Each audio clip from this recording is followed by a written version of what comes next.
you know there's going to be some hiccups early on. It's just to be understood. You know, you're working out, iron out a lot of wrinkles right now. You know, from the front office to the hockey ops side of things, to players, to equipment guys, to staff. I mean, there's just a lot of things right now that are moving pieces that we're all trying to make sure everything's lined up to put on a great performance for our great fans come Friday night. So I think that's the biggest thing. You know, getting the guys dialed in on the ice is one component of it, but then we have all the things behind the scenes that most people don't get to see. So, again, it's a great partnership with the arena staff here. It's been making it a little bit less stressful. The good communication between all parties definitely makes it a little less chaotic than what it could be.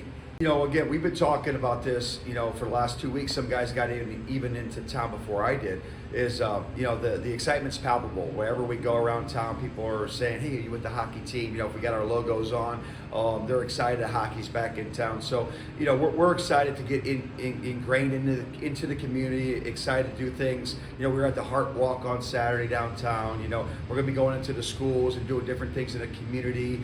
And, that's the one thing that's really neat about minor league sports. I don't care if it's hockey, baseball, whatever it is.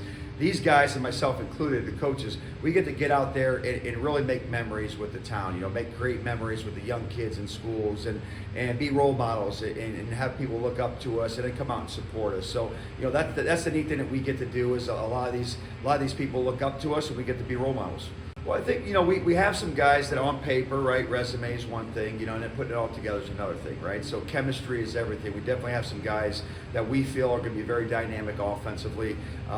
Getting everybody on the same page offensively, that's another thing. That's what we've been constantly working on since training camp started, because you don't have a lot of guys that have even played together before, really. So you're just trying to figure out, as a coach, what lines are working.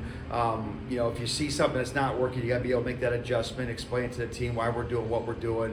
Also defensively, there's definitely some things with us. We've had a couple injuries on the back end that we're kind of working our way through. We brought in a very good young defenseman in Jackson Legro from Monroe. They had his first practice today, getting a look at him, seeing how he can fit in to our group for this Friday night's lineup. So, we're happy with what we got, but like I said, for us, it's just about getting familiar with each other, understanding the systems that we're putting into place, and then obviously putting it all into action come Friday. I mean, there's no doubt that we got skill, we got talent offensively.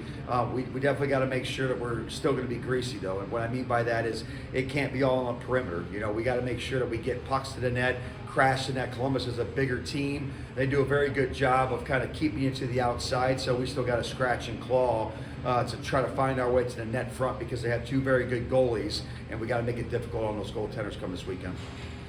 Defense is a five-man group. You need to count on your forwards to be reliable defensively too. The better the forwards are defensively, typically the better your D-core are going to be. And the tighter you are when you're breaking the puck out, it makes it easier to come out as groups of five out of your own end. So that's a big thing that we've been harping on. The terminology is that really getting the forwards to buy into what we're doing defensively and getting them to understand that the better we are defensively, the more that we're going to have the puck. And that's ultimately what forwards want. They want the puck on their stick. So just getting them in that mindset is important.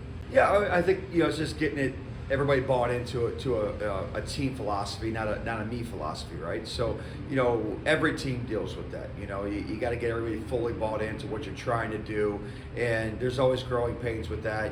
Whether it's the first week of the season or the middle of the season, you're always working on that as a coach, is making sure guys are held accountable. Even your top guys, they have to be blocking shots. They have to be going in on the forecheck. They got to be doing the right habits. Just because a rookie's doing it, it means the top line guys got to do it too. So that's why I really lean on the older guys, and sometimes it can be a little bit more difficult on the older guys because they set the stage for the younger guys. They lead by example. If they practice hard and they do the things right in practice, the younger guys follow them, and they're good role models for the club. Well, he's been great, and we have a young rookie out of college, a very good program in Nazareth, and Matt Sales, and he's looked very good too, a bigger goalie. And then of course we have Moran that's up in Greensboro's camp right now. It was the SPHL goalie of the year and first team all-star. So we feel very confident in our goaltenders. And but the biggest thing for us is just we want to play hard in front of them, make their lives easier. That's the nature of the schedule. I mean, I think it's a great opportunity. It's for us. I used it, like I said on a coach's show last night, as a way to recruit guys. The better players, they want to be pushed. They want to be challenged. They don't want easy games. And I think, there's some guys, frankly, that played in the North Division that had maybe some points against some easier teams. And, teams defend a lot harder, more consistently down in this division, I feel. And that's not a knock on the North Division. It's just overall consistently in terms of across the board. That's just a given. I don't think anybody really would disagree with that. So, I'm excited to see some of those guys really get a chance to compete in this division on a night in, night out basis against very good quality teams. And, again, typically I want to see guys, if they had a good year last year, my job is to make sure they have even a better year this year. So try to get after that player, try to challenge them to even be a better version of himself this year than he was last year.